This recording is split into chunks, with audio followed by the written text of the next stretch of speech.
Elizabeth and Her German Garden, by Elizabeth von Arnim. Section 1, May 7th. May 7th. I love my garden. I am writing it now in the late afternoon loveliness, much interrupted by the mosquitoes and the temptation to look at all the glories of the new green leaves washed half an hour ago in a cold shower.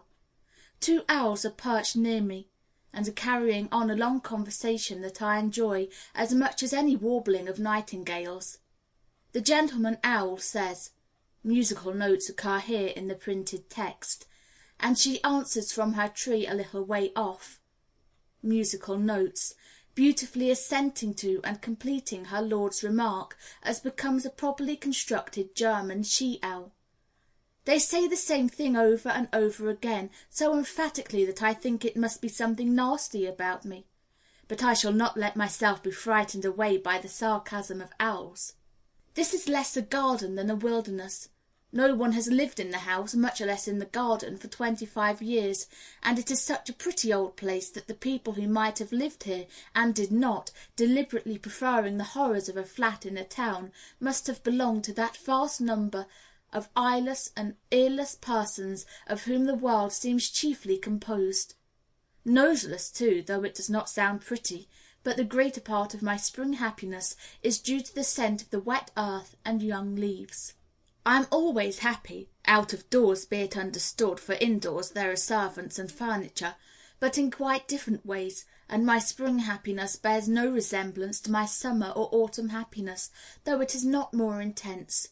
And there were days last winter when I danced for sheer joy out in my frost-bound garden, in spite of my years and children. But I did it behind a bush, having a due regard for the decencies. There are so many bird cherries round me, great trees with branches sweeping the grass, and they are so wreathed just now with white blossoms and tenderest green that the garden looks like a wedding. I never saw such masses of them. They seem to fill the place, even across a little stream that bounds the garden on the east, and right in the middle of the cornfield beyond there is an immense one, a picture of grace and glory against the cold blue of the spring sky. My garden is surrounded by cornfields and meadows, and beyond are great stretches of sandy heath and pine forests, and where the forests leave off the bare heath begins again. But the forests are beautiful in their lofty pink-stemmed vastness, far overhead the crowns of softest grey green, and underfoot a bright green whortleberry carpet, and everywhere the breathless silence, and the bare heaths are beautiful too, for one can see across them into eternity almost, and to go out onto them with one's face towards the setting sun is like going into the very presence of God.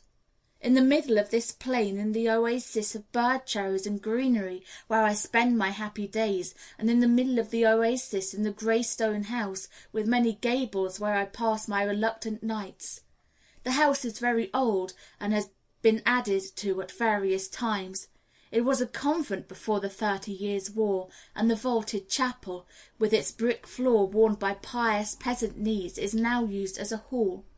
Gustavus Adolphus and his Swedes passed through more than once, as is duly recorded in archives still preserved, for we are on what was then the high road between Sweden and Brandenburg the Unfortunate.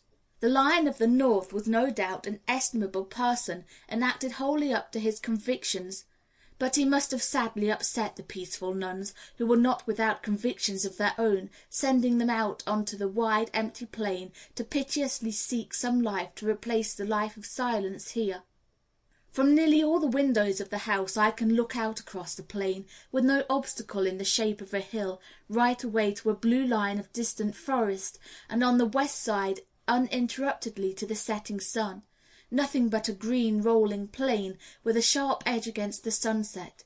I love those west windows better than any others, and have chosen my bedroom on that side of the house, so that even times of hair-brushing may not be entirely lost, and the young woman who attends to such matters has been taught to fulfil her duties about a mistress recumbent in an easy-chair before an open window, and not to profane with chatter that sweet and solemn time. This girl is grieved at my habit of living almost in the garden, and all her ideas as to the sort of life are as Sample complete. Ready to continue?